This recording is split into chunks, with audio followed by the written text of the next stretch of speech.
हसण्याचा खेळ हा मारो गप्पा गमती जमतीच्या सुरू झाला खेळ गमतीचा खेळ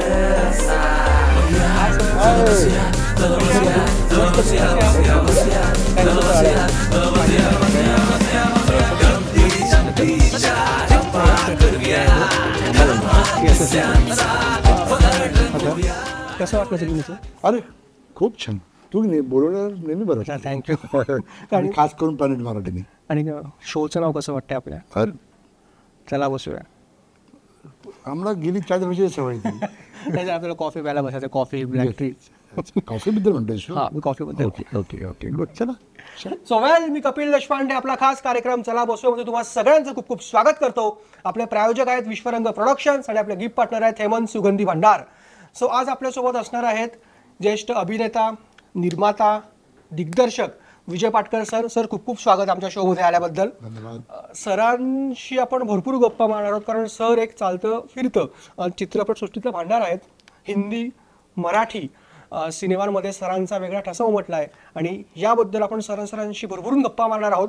विशेषतः हिंदीतले काही त्यांचे खूप धमाल किस्से आहेत.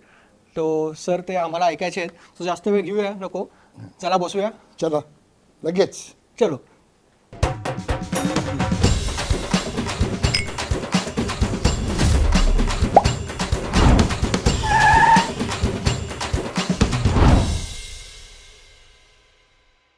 सो हाय गाईज, मी कपिल. आपल्यासोबत आहेत विजय पाटकर सर. सर खूप खूप स्वागत. नाव कसं वाटलं आपल्या शोचं चला बसूया? मी म्हटलं ना चला बसूया. एक 40 वर्षाची सवय आहे मला. चला बसूया. आपल्याला सर कॉफी प्यायला बसायचं. हां कॉफी. मी कॉफीबद्दल बोलतोय. सर खूप प्रश्न आहेत माझ्याकडे कारण जवळपास 40 वर्षांची तुमची कारकीर्द म्हणजे जाहिरात क्षेत्र असेल, हिंदी सिनेमा, मराठी सिनेमा, नाटक, मालिका, भरपूर अनुभव आहे आणि तो आम्हाला तुमच्याकडनं बऱ्याच गोष्टी ऐकायच्या आहेत. पण मी सुरुवातच जो सध्या लोकांच्या जिव्हाळ्याचा प्रश्न त्याने करतो. तुमचं रोहित शेट्टी कनेक्शन हे काय आता लपून राहिलेलं नाही. पण मला अशा काही गोष्टी ऐकायला आवडतील जे आतापर्यंत रोहित शेट्टीसोबतचे तुमचे जे रिलेशन आहे ते अजूनपर्यंत असे पैलू आम्हाला ऐकायचे की अजूनपर्यंत कोणी कुठे तुम्ही बोलला नसाल किंवा कोणाला ते माहीत नसते. तसं बाहेरचं लपवून असं काही गोष्टी नाही राहिलेल्या. पण मुळात रोहित शेट्टीकडे काम करायला आवडतं. त्याने बोलवलं काय आवर्जून जावं शेवटं असं यात प्रत्येकाला आवडतं. आज खूप यशस्वी असा दिग्दर्शक आहे तो. पण खूप रिस्पेक्ट करतो त्याला. एक तर जुन्या सिनेमा म्हणजे जॉनी लिव्हर, मी त्यांना खूप रिस्पेक्ट करतो. त्याचे कॉमेडी फिल्म्स आम्ही कॉमेडी फिल्म्समध्ये आहोत. आम्ही ॲक्शन फिल्ममध्ये त्याच्या नाही होता. तर तो जेव्हा कॉमेडी सिक्वेन्स करत असेल तेव्हा तो जॉनीला विचारतो. जॉनीला विचारता मी जर का सजेशन दिले तर ते ऐकतो. म्हणजे सिंगम 1च्या मी म्हटलं की एक कॉमेडी चालू ते होतं ना तावी घेऊन तो सिक्वेन्स तो मैं ऐसे नहीं करता, मैं ऐसे करता हूँ. करो आप करो आपके वेस से करो. अशा दिग्दर्शक आहे तो. आणि तो आमच्या ते एका झीच्या कार्यक्रमात सुद्धा बोलला होता की माझ्याबद्दल निलेशने विचारलं की या विजय पाटकर दादांबद्दल तुम्हाला काय वाटतं. तो म्हटलं की विजयदादा असे आहेत की कॉमेडीमध्ये जॉनी लिव्हरसुद्धा त्याच्याकडून सजेशन घेतो. हे मी ऐकलेलं असं. पण ते ॲक्टर सजेशन देतात. आपण आता इतकी वर्ष मी जॉनी बायबरोबर काम करतो त्याच्यापासून झालेत ते. त्यालाही आता 35-38 वर्ष होत आहे. आत्ता पण आम्ही जेव्हा लास्ट फिल्म केली मी सर्कस तेव्हा पण जे आमची सिक्वेन्स आहे तो सांगायचं फक्त की हे अशी सिक्वेन्स आहे. जॉनी बाई दादा विजय दादा कसं आहे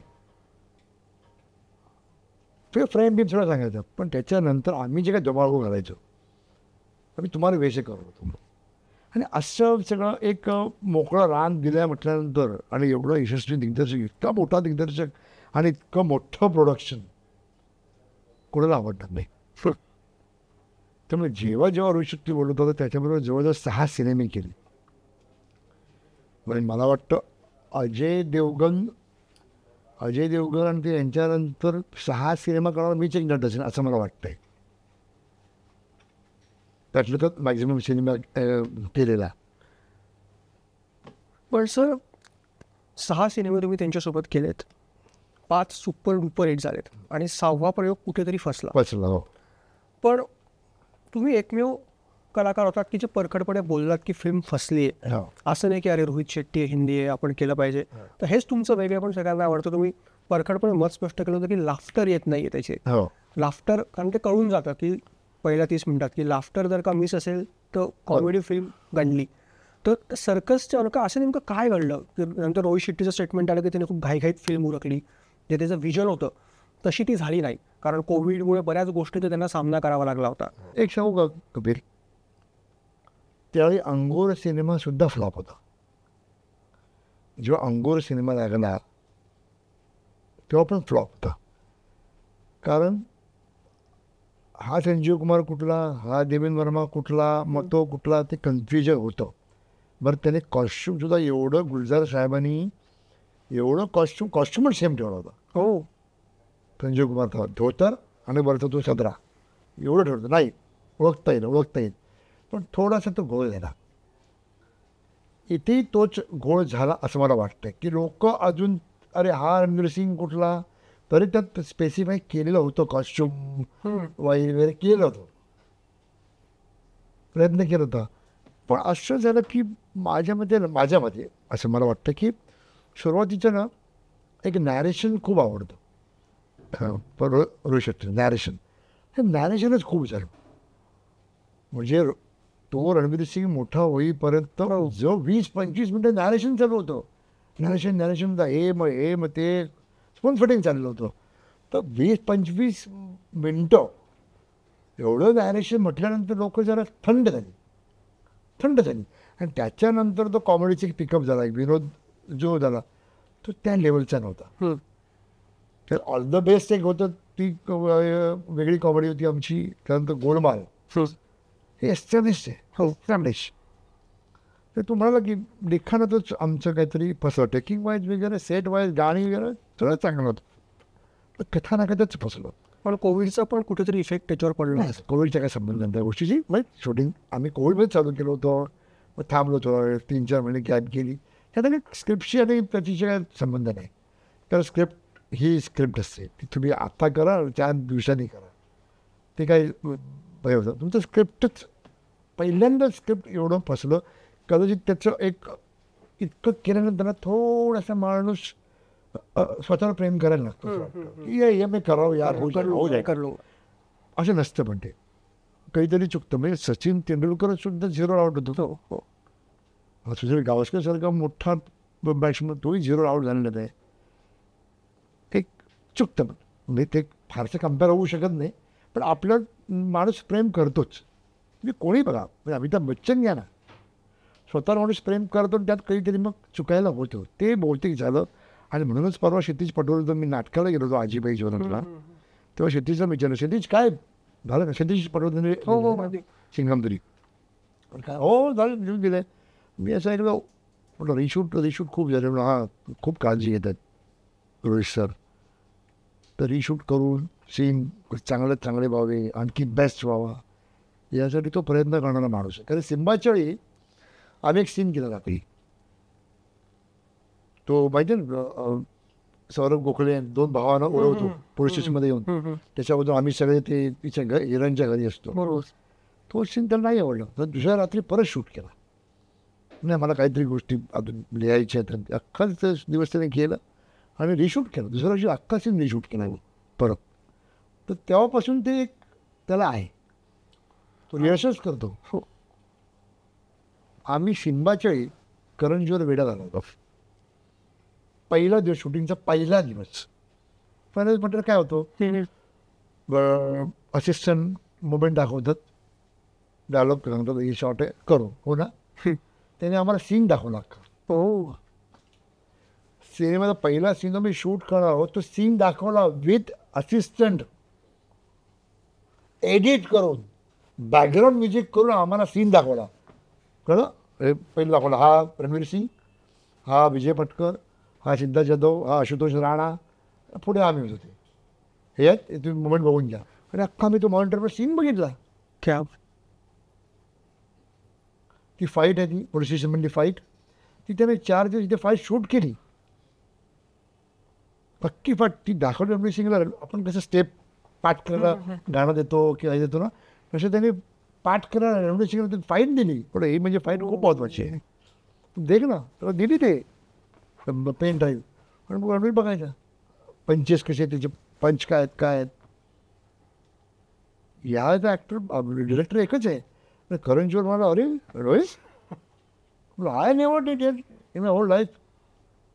तो म्हटलं मी असंच करतो. म्हणलं आम्ही सिंगम वनच्या मामाला आम्ही बसलो होतो व्हॅनिटीमध्ये. मला सोनाली कुलकर्णीला 2 बोललो. त्यांनी 45 मिनिटाची फिल्म दाखवली आम्हाला, सिंगम 1. 45 मिनिटाची फिल्म दाखवली आम्हाला. आम्ही बघितलं विथ बॅकग्राऊंड म्युझिक वगैरे. डबी होतं पण एडिट करून दाखवणं डबिंग नव्हतं, जे आहे ते फ्लोअरला रेकॉर्ड झालेलं. आणि 45 मिनिटं म्हणजे जवळजवळ अर्धा सिनेमा बघितला आम्ही शूटिंगच्या अगोदर. हो, त्यामुळे थोडंसं सगळ्या गोष्टी थोड्या बोंबरॅंग झाल्या. सारखं तुमचं स्क्रिप्टिंग चुकलं ना, मी सगळंच की मोठी असा. आणि आई आता कोविड नंतर तर OTTचं जे प्रस्थ वाढलं आहे त्याच्यानंतर प्रेक्षकांची चव पण खूप बदलली आहे. म्हणजे जे सिनेमे, मोठे सिनेमे कोविडच्या आधी ब्लॉकबस्टर ठरू शकले असते, पण ते कोविडनंतर रिलीज झाले आणि सपाटून मार खाल्ला. म्हणजे बजेटच्या 5% पण त्या सिनेमांनी मिळवलं नाही. अगदी रिसेंटली ह्या वर्षात पण जर आपण सुरुवातीचा आढावा बघितला तर 3-4 बिगीच, त्यातला एक ॲव्हरेज झाला आणि 2 तर कम्प्लीट डिझास्टर झाले. कम्प्लीट डिझास्टर म्हणजे एकाचा बजेट होतो 250 कोटी, ज्याने कमवले, बरे मी आहे आणि दुसरा मैदान. तर ह्या गोष्टी पण आता जपाव्या लागणार आहेत. जपायला टाळणार तुम्हाला. तुमच्या आता क्लुप्त्या नाहीच ना. एकतर तुम्हाला साऊथच्या सिनेमाने बिघडवून टाकलं आहे. बिघडवून टाकलं म्हणजे मी एका बाजूने चांगल्या अर्थाने बोलतो आहे की साऊथच्या फिल्म ज्या प्रकारे येत आहेत आणि करतायत त्या लेवलला करतायत, तेवढं हिंदी सिनेमा कधी करणार. KGF सारखा सिनेमा मला सगळा कधी करणार. हो. KGF सारखा सिनेमा, त्याच्या रिजिनल बाहुबली सारखा सिनेमा कधी करणार तुम्ही. म्हणजे आम्ही हातीमताई का बेटा वगैरे आम्ही बघितलेत सिनेमे, ते दारासिंगचे पिक्चर बघितलेत आम्ही.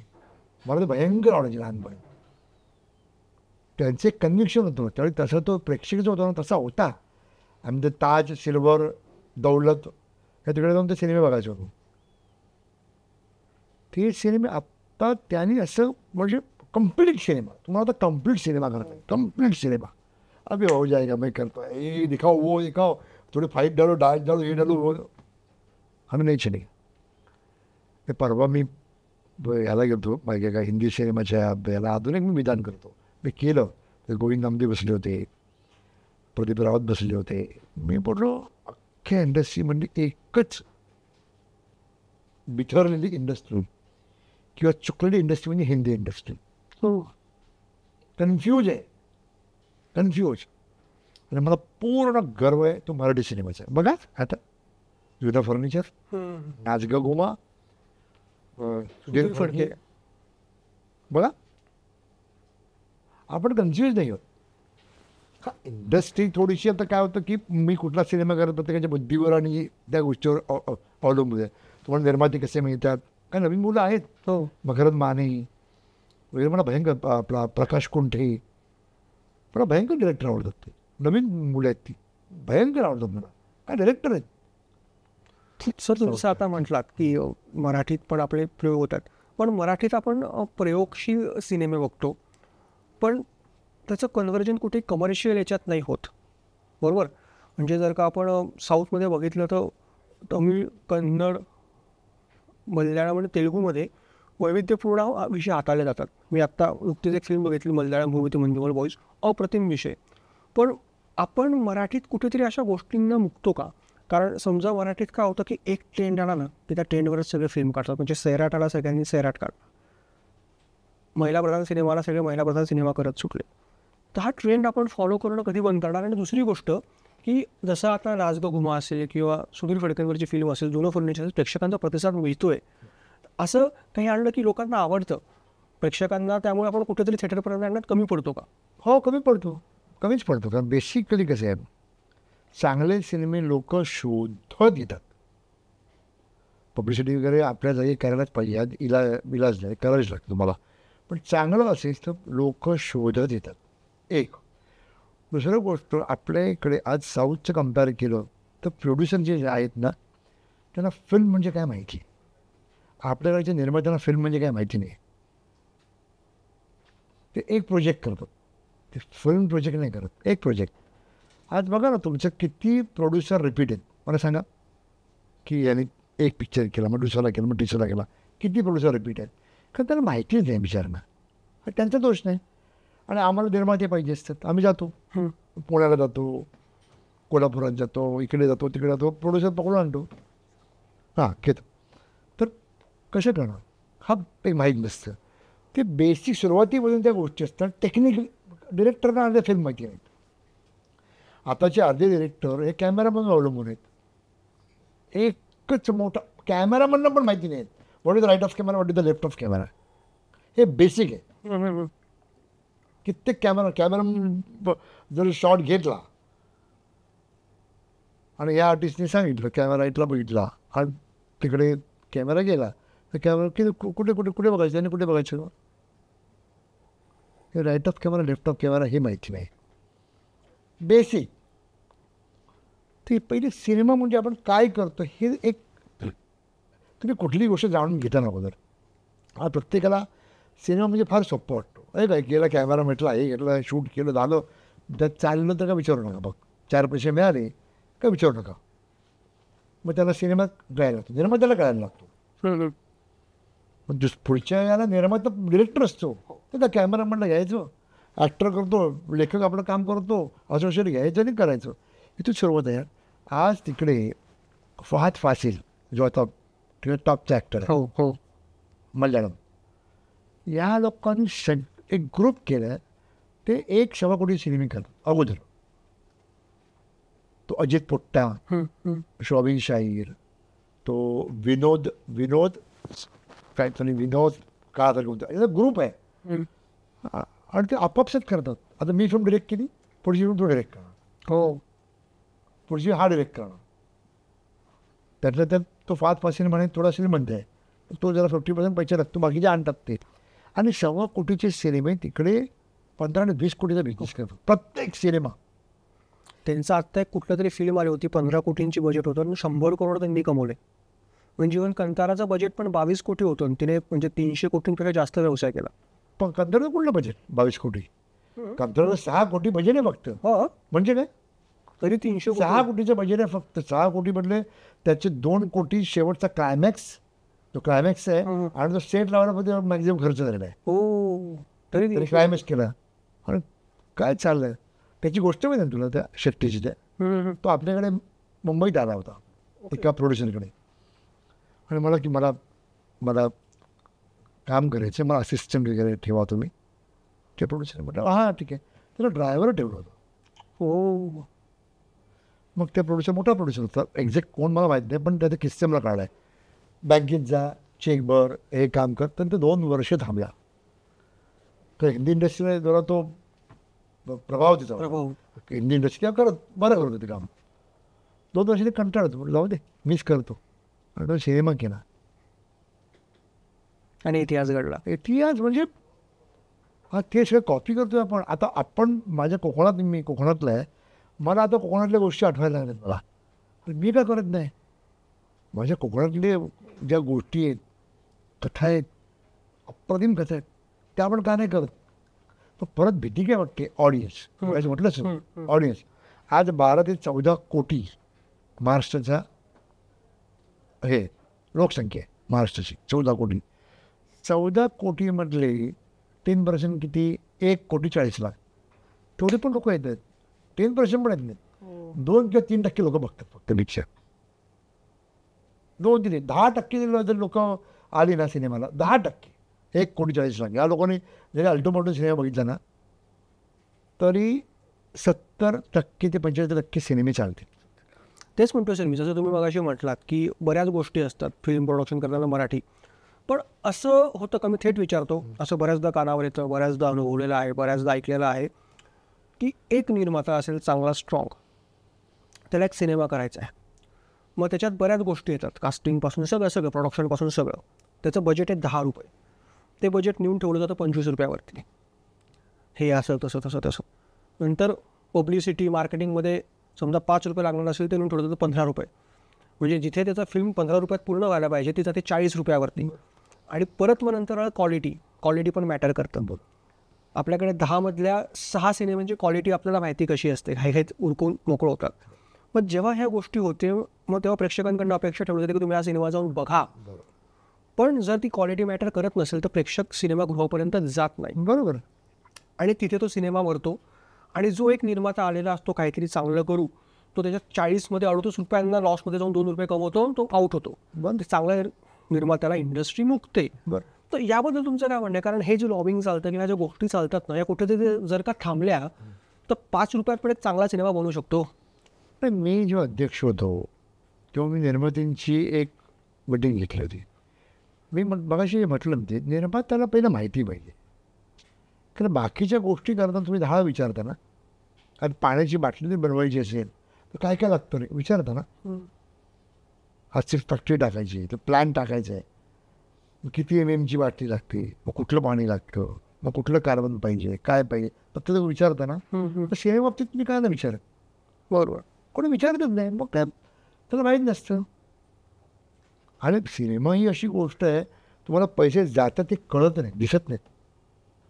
कारण एक गोष्ट आता मी ह्या कपाचे पैसे मला किती 10 रुपयाचा कप दिलं, 10 रुपयाचा कप मला हातात दिसतो. मी सिनेमा 50 लाख टाकले, 1 करोड टाकले, सिनेमा जे तयार तेव्हा मला दिसतो. त्याच्या अवजं कुठे दिसतो मला. चाललंय अरे 1 करोड एवढा खर्च होतो. जेवण, राहणं, खाणं, जाणं येणं, स्टॉक, आपलं कॅमेरा भाडं, लाईट्सचं, हे दिसत नाही. तर त्या गोष्टी तुम्हाला माहिती करून घ्यायला पाहिजेत. आणि सगळ्यात मोठा प्रॉब्लेम म्हणजे आपला प्रेक्षक येताना मी काळजी कंप्लेंटच नाही आहे. मग चांगल्या सिनेमाला कशी लोक येतात. तुम्हाला ती एक ते तुम्ही निर्माण करायला पाहिजे ऑडियन्ससमोर की लोक जातील, लोक येतील. आणि सगळ्यात महत्त्वाचं आपल्यामध्ये एकीचा अभाव जाणवतो. कारण बऱ्याचदा असं होतं की 3-3 आठवडे पिक्चरच येत नाहीत आणि येतात तर एका आठवड्यात 6-6 पिक्चर येतात. मग ते जर 52 आठवड्यात फक्त. आणि सिनेमे जवळजवळ 100च्या वर. प्रत्येकजण डिस्ट्रीब्युटरला पैसे, डिस्ट्रीब्युटर आपल्याकडे नाही. डिस्ट्रीब्युटर ही कॉन्सेप्टच नाही मराठीत, डिस्ट्रीब्युशन. कारण लोक म्हणतात कोण तर डिस्ट्रीब्युटर, कुठलं डिस्ट्रीब्युटर, तो हे दलाल आहे, तो तुमचे सिनेमे लावतो थिएटरला. डिस्ट्रीब्युशन म्हणजे जो MG देईल, MG म्हणजे मिनिमम गॅरंटी. मैल येतो, तो पैसे आणून देईल, तो ही टेरिटरी विकेल, ती टेरिटरी विकेल, तिथून पैशांच्या हिंदीच होतो. त्याला डिस्ट्रीब्युटर म्हणतात. मराठीला कुठं डिस्ट्रीब्युटर आहे. आता मी सिनेमा जेव्हा केला चष्मे बहादूर 2006ला, तेव्हा सादिक चितळकरने मला एका थिएटरमधनं मला पैसे आणून दिले होते. इतनी गॅरंटी आहे, एवढा बिझनेस होईल. मला गरज होतं पैसे त्यावेळी. नाही मला माहिती हा पिक्चर होईल. त्यावेळी मला सादिक चितळकरने 1.5 लाख रुपये दिले. हे थोडे ॲडव्हान्स घ्या तुमचे. इसको ते डिस्ट्रीब्युटर, असे डिस्ट्रीब्युटर आहेत की नाही. मी जे बोंबलतो कोकणतो की जे आपले काही आहेत, अरे थिएटर आणून द्या. थिएटर शो बी मिळतात तुम्हाला. चांगला सिनेमा असेल तुम्हाला शो मिळतात. चांगला सिनेमा असेल, हा जुनं फर्निचर सेकंड वीक आहे, मी परवा बघितला. 75% थिएटर भरलेलं होतं. भरलेलं होतं ते. इव्हन नाच ग घुमाला पण चांगला रिस्पॉन्स आहे. First day collection around 2.5 crore आहे. हो, ते लोक येतात.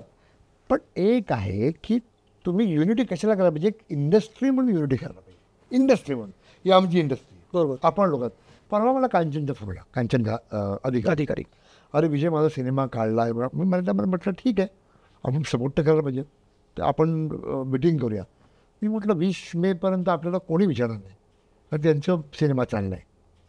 कोणी येतं, कोणी मिनिस्टर, कोणी काही येणार नाही. पण 20 मे नंतर आपण बसूया आणि डिसाईड करूया. कारण आत्ता खूप गरज आहे एकत्र त्या गोष्टी करण्याची. खूप गरज आहे. एक इंडस्ट्री म्हणून तर नाही राहिली. मी असं म्हणतो नवीन तुम्ही जॉईंट व्हा. जे जुने आहेत, चांगले आहेत, त्याने तरी एकत्र या आणि त्याने तरी उभं करा. आता मी नाव नाही घेत, पण एक निर्माता जेव्हा मी अध्यक्ष होतो तेव्हा म्हटलं यात रोल चालू करायला पाहिजे. म्हटलं आपण घ्यायची महामंडळ देत नाही, तुम्ही येऊन घ्या की बा माझी ही रिलीज डेट तू बुक करायची. मग हा येईल, तो आणि आपण हे करून द्यायचं. नाही नाही नाही तुमचे केस हो जायगी. पण का माझ्या त्याचं केस होईल नाही, तुम्ही अडथळा आणताय. मग साऊथला कसं होतं, साऊथला कसं होतं, साऊथमध्ये घुसत नाहीत कोण. 4 वीक तुम्हाला क्लीन द्यावे लागतात. जे 100 सिनेमे होतात 4 वीक तुम्हाला क्लीन द्यावे लागतात. मग रजनीकांतचा सिनेमा असू दे, आता कमल हासनचा सिनेमा असू दे, आता प्रभासचा सिनेमा असू दे, त्याने सांगितलं 4 वीक. मग 4 वीक नंतर तो येणार, मग 4 वीक तो येणार. थांबा. हो. न्यूजपेपरचा मी प्रयत्न करतो. न्यूजपेपरमध्ये आपण एवढ्या जाहीर देतो थोडंसं. आता डिजिटल आल्यामुळे, डिजिटल खरंच धन्यवाद डिजिटलमुळे आज बऱ्याच गोष्टी आमच्या वाचल्या आहेत. खरंच पेपरात ॲड द्यायची म्हटल्यानंतर खूप खर्च होतो.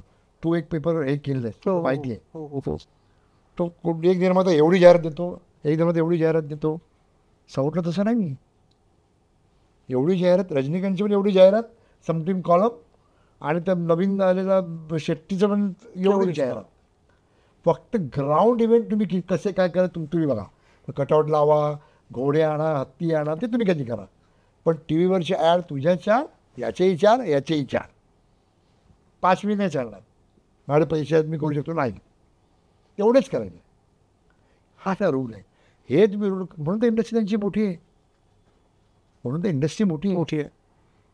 आज पुष्पा सिनेमा काय ग्रेट आहे, पण तरी त्याला पण त्याने जे मांडलं आहे, ज्या प्रकारे मांडलं आहे, तो चंदनचे लाकडांच्या अनबिलिव्हेबल गोष्टी आपल्याला बिलीव्ह करायला लावतात. तेव्हानुसार कंतारा पण खूप ग्रेट सिनेमा नाही आहे, पण शेवटच्या 20 मिनिटात ज्या त्याने उचललाय अद्भुत होतं. शेवटचे 20 मिनिटं पिक्चर पूर्ण होतो. नाही तर तो पण खूप काय असं ग्रेट सिनेमा. पण आपल्याला काय म्हणते ते कम्प्लीट सिनेमा बघ. असं जो विचारच पटकन कम्प्लीट सिनेमा म्हणजे काय, तर मला उत्तर देणार नाही. म्हणजे माझ्यामध्ये कम्प्लीट सिनेमा म्हणजे एका प्रेक्षकांना पूर्ण आनंद मिळतो हो त्या सिनेमाचा. That is complete cinema.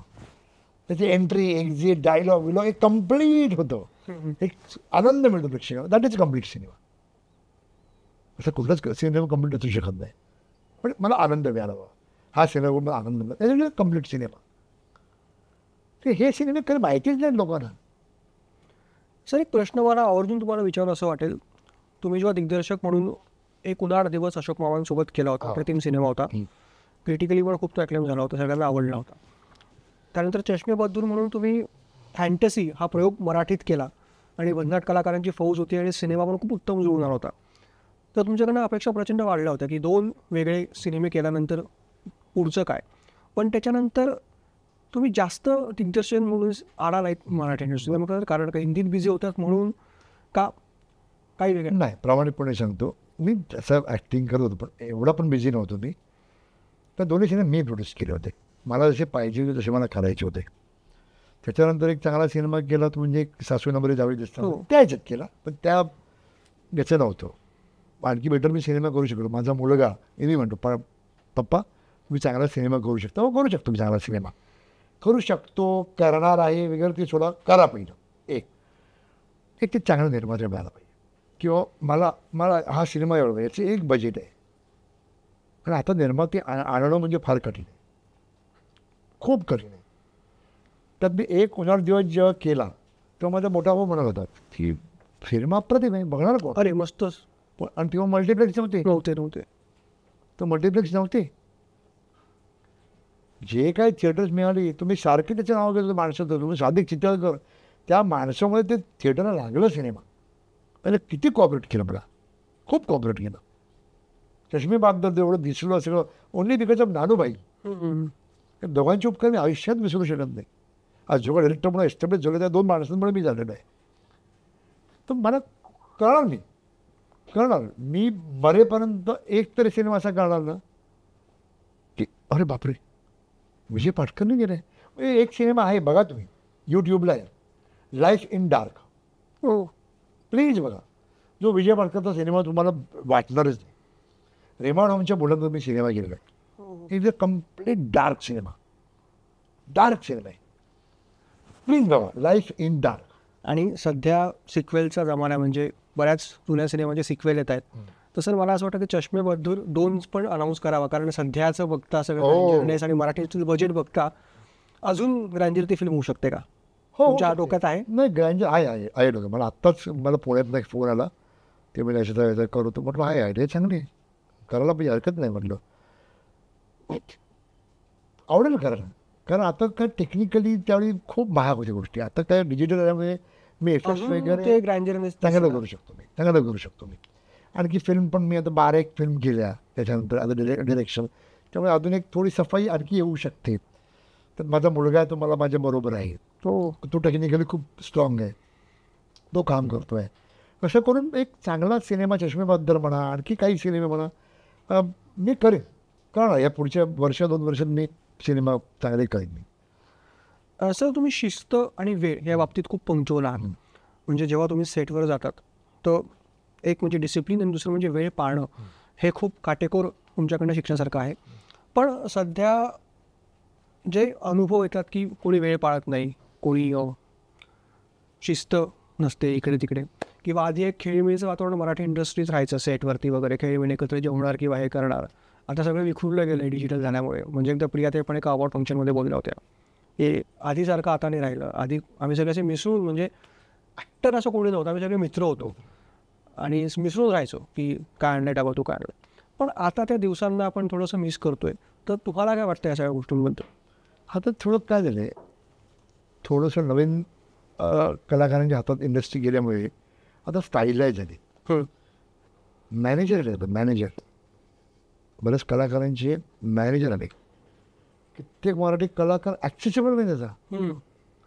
म्हणजे आम्हाला नाना पाटेकर, अशोक सराफ, दिलीप प्रभावळकर, मोहन जोशी हे सहज ॲक्सेसिबल आहेत. हो. पण हे ॲक्सेसिबल नाही आहेत.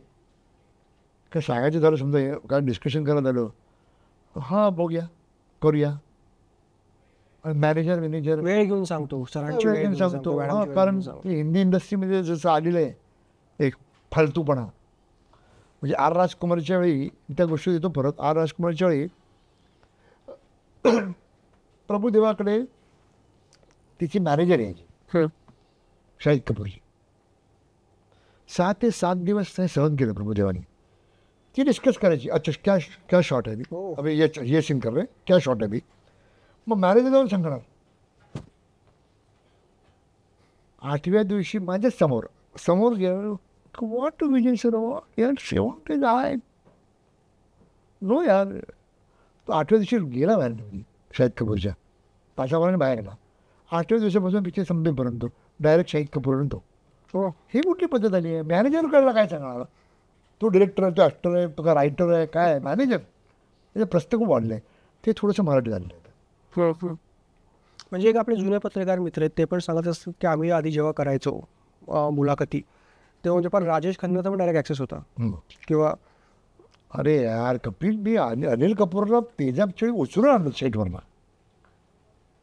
आणि त्याला प्रूफ एक नाही 40 मिनिटचं प्रूफ आहेत. आवडले त्या माणसाच्या वेळी. मी आमच्या तेजाबच्या सेटवर गेलो आणि अनिल कपूरला म्हटलं, अनिल भाई यार दोस्त भाडे चुम करणार आहे, एक सीन करू घे. कधी करणार? अपना डेट, अरे रुको बोलो, स्क्रिप्टिंग होनी है. मैं बोलता यार मुझे लगा तो अभी शूट करना यार. कट टू 1 महिन्याने स्क्रिप्ट झालं. पुरुषोत्तम बेर्डे बाईक घेऊन माझ्याबरोबर गेलो अनिल कपूरच्या सेटवर. हाँ विजय क्या हुआ? मैंने बोला हाँ कब करना है? परसों में राकेश की शूट करो. मग राकेश रोशनची काला बाजार तो चल तो आता देखते अपने. Purushottam Berde, Laxmikant Berde, Varsha Usgaonkar, Vijay Patkar, Jaywant Wadkar, Chetan Dalvi, blah blah blah blah.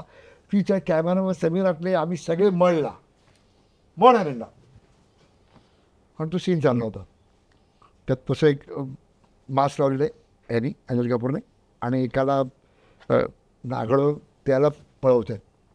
एक हा असतो करप्ट ऑफिसर, आता सिक्वेन्स होता. सीन झालं मी अनिल कपूरला म्हटलं, अनिल भाई बोल, हाँ बोल ना, ये सेंसर नहीं होगा. क्या मत करो, कैसे सेंसर नहीं होगा?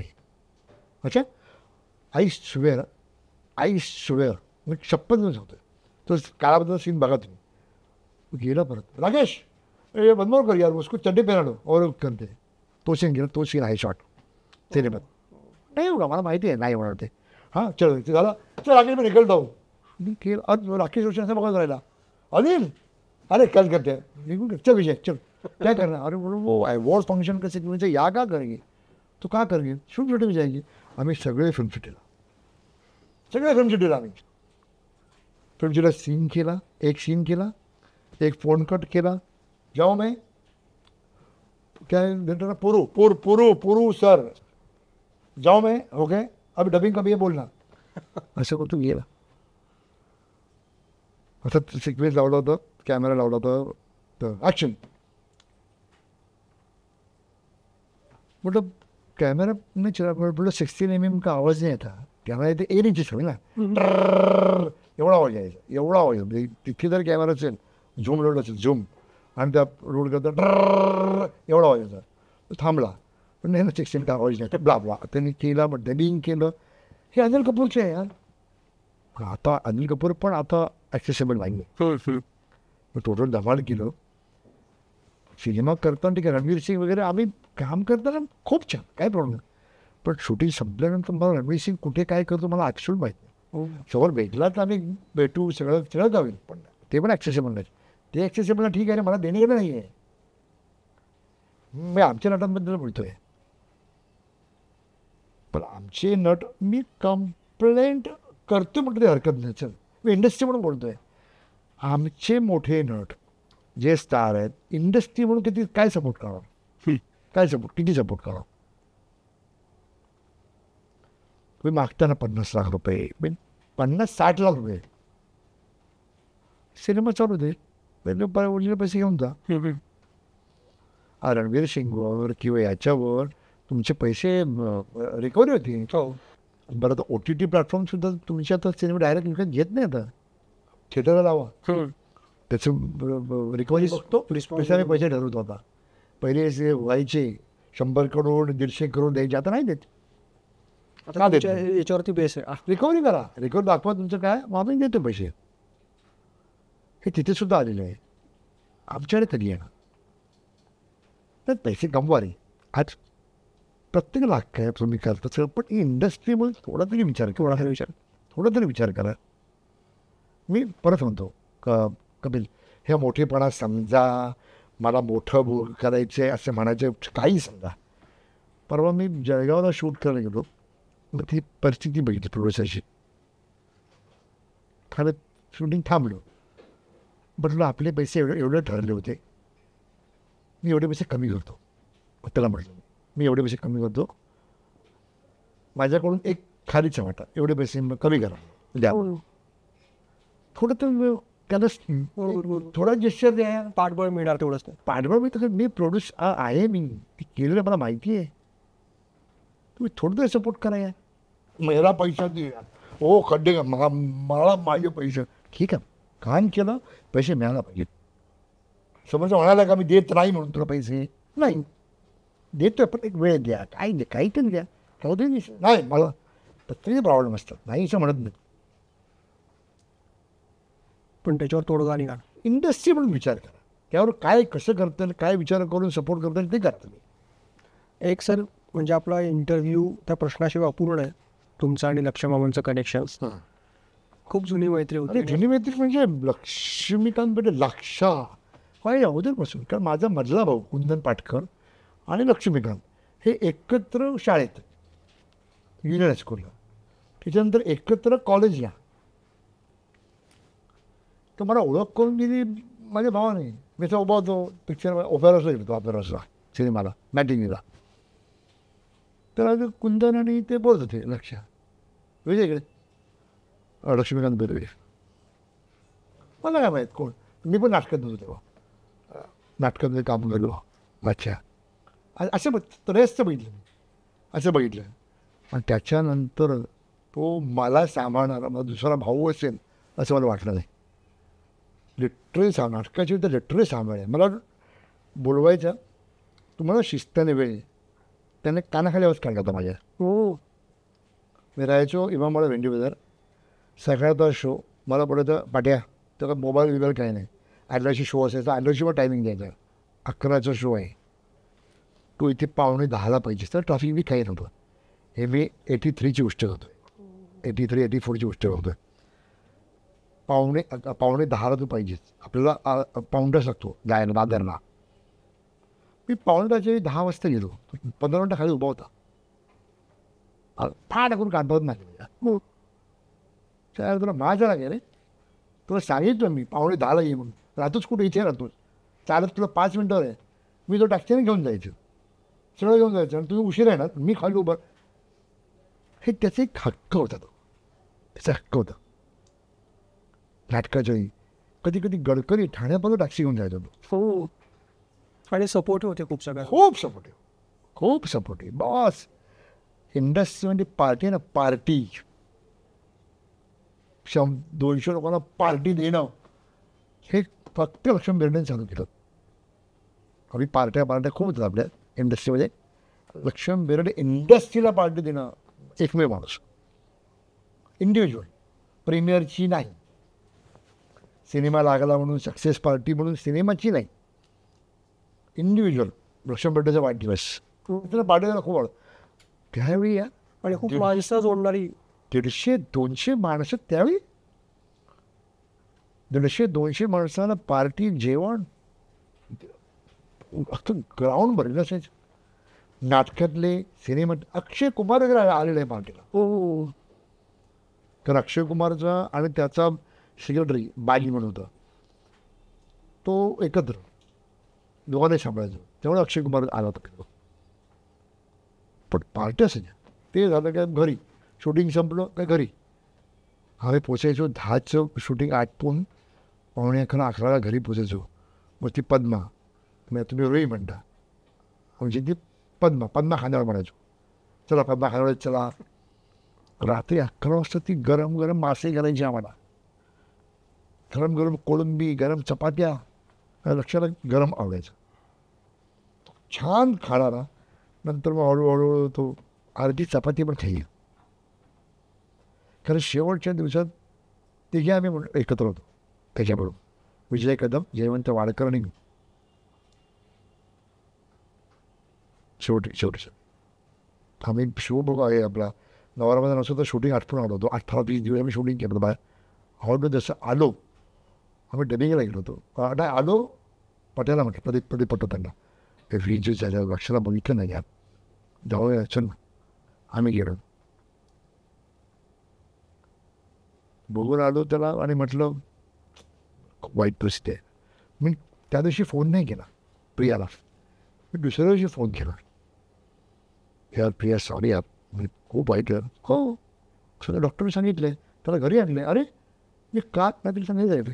दुसऱ्या दिवशी गेला, पूजे गेलं तर पहाटे फोन आवडा लक्ष गेला म्हणून. नवरामध्ये नवसाच्यामध्ये प्रदीप पटवर्धनचे काम करत होता. Yes yes. त्याच्यामुळे सचिनने एक वेळा शूटिंग पुढे ढकललं की नाही लक्षात पाहिजे आपल्याला. एक वेळा पुढे ढकललं. त्या म्हणाला की लक्षात बाहेर त्याचं बरं नव्हतं. मग तुला खूप त्रास होईल, कारण अख्खं प्रवासात ते शूट आहे, काही झालं तर खूप त्रास होईल. तर मग प्रदीप आला. बारीक काय गोष्टी खूप आहेत पण खूप समोर. मला जसं नाही, चेतन दळवी, विनय येडेकर, आमचा जयवंत, आम्ही तिथे पडलेलो असायचो. लक्ष्मीकांत क्रिकेट तर त्यांचं आवडतं एकदम. क्रिकेट म्हणजे तो आऊट झाला, पहिल्या बॉलला आऊट झाला, पहिला बॉल देवाला आऊट झाला काय, आणि खेळून आऊट झाला ना, स्टंप बॅट घेऊन पळायचं. गेम संपला. त्याचं आवडतं क्रिकेट आणि पत्ते घेणार. आमचं शूटिंग संपलं रात्री आणि आपले बसलेलं आहे.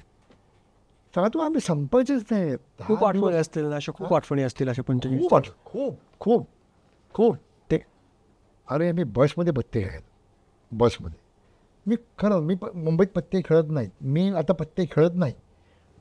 शूटिंगला गेलो आणि कोण बसले तर मी खेळतो. तर मला मी नाही, त्या बसमध्ये टुरटुरला आम्ही पत्ते खेळायचो. एवढीशी जागा ते 2 ते आणि बस चालली आणि मी हो एवढे परत पत्ते परत मोजलं, परत डाव परत. पुणं कधी यायचं कळायचं नाही. मुंबईतून निघालो का पुणं कधी आहे ते कळायचं. आणि आलं अरे आलं अरे आलं काय उठतच नाही तुम्ही. जेवायला परत उतरायचं परत बसायचं. मीम ॲक्टिंग खूप त्यासाठी तुम्ही ओळखले जातात. म्हणजे एक शब्दही न बोलता एक्सप्रेशनच्या आधारावर असे बरेच सिनेमे आहेत मायमिंगमध्ये. असे बरेच सिनेमे आहेत की ज्यात तुम्ही भाव म्हणजे एकही डायलॉग तुम्हाला तुम्ही भाव करून गेलात. मग ते हिंदी असतील किंवा मराठी असतील. ते सर कसं सगळं बेसिकली काय झालं की माझं वाचन कमी माझं. कारण ते माझा मोठा ड्रॉबॅक आहे. तो अजून ड्रॉबॅक आहे मोठा. नटाला वाचन पाहिजे, दिग्दर्शकाला वाचन पाहिजे. आता थोडंफार वाचतो पण जेवढं वाचायला पाहिजे तेवढं नाही वाचत. पण नटाला, दिग्दर्शकाला, निर्मात्याला हे इंडस्ट्रीमधलं काय कोणालाही वाचन हवं. तर त्यावेळी थोडं वाचन न केल्यामुळे शब्दांची ओळख नव्हती माझी. चाळीत राहायचो. तेवढे काही ते संस्कार जिभेवर झाले नव्हते. आणि फिजिकली मला गोष्टी आवडायच्या कारण लहानपणापासून चार्ली चॅप्लिन कार्टून फिल्म्सच्या बघितल्यामुळे पण ते एक्सप्रेशन्स वगैरे मला जाम आवडायचं. तर त्याच्यात जास्त मी खेचला गेलो. आणि मग माईम करणं हे लहानपणापासून मला कोणी शिकवलं नाही. माईम मी माझंच करत गेलो. व्हिज्युअल करायचो आणि मी माझंच करत जायचो. त्याच्यानंतर हे कळलं की याला माईम म्हणतात, ह्याला पॅन्टोमाईम म्हणतात, ह्याला मुखाभिनय, मराठीत मुखाभिनय म्हणतात. त्याच्यानंतर मी मग यूज करत गेलो माझ्या सिनेमात. माझे ते एक म्हणून ते डिरेक्टर म्हणून मी माईम आर्टिस्ट असल्यामुळेच मी डिरेक्टर झालो. कारण मी लहानपणापासून व्हिज्युअल करायला शिकलो. हे असं व्हिज्युअल आणि म्हणजे माझा एक असिस्टंट होता. माझा एक डिरेक्टर होता. मी आपलं तुला सांगतो असिस्टंट होतं. काय हे बघ ही फ्रेम आहे, इथून आर्टिस्ट येतो ते येतो, मग ते 2 आर्टिस्ट येतात इकडे, मग तो इकडं सर हळू बोला. हो तुमच्या डोक्यात सगळं आहे, तुम्हाला लगेच व्हिज्युअल होतं, आम्हाला नाही कळत ते. तर ते सावकाश बोला ना. अरे सॉरी म्हटलं. ते मी व्हिज्युअल खूप करतो, फास्ट करतो. ते व्हिज्युअल केल्यामुळे ते फास्ट करतो. त्यामुळे ह्या गोष्टी करू शकतो ते ओनली बिकॉज ऑफ मी माईम ॲक्टर असल्यामुळे. म्हणजे as an actor, as a director मला खूप त्याचा फायदा झाला. सर एक अपील जर आपण त्या ह्याच्याने केली की चला बसूयामध्ये मी येतोय शो नक्की बघा, तर आपण कसं करू माईम एक तुमच्याकडनं आम्हाला प्लीज रिक्वेस्ट.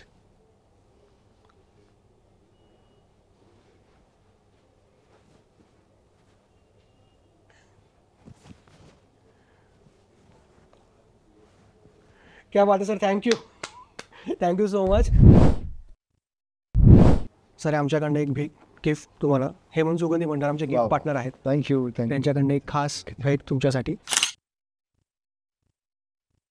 सर उघडून बघू शकता त्यांचं परफ्यूम अप्रतिम आहेत. डोंबिवलीत त्यांची वा वा.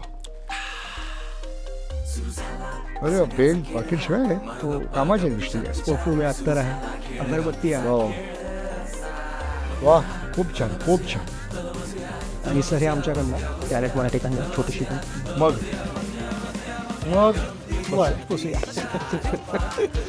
Thank you so much sir. धन्यवाद. आणि आता भरपूर गप्पा आपण मारल्यात. Thank you so much.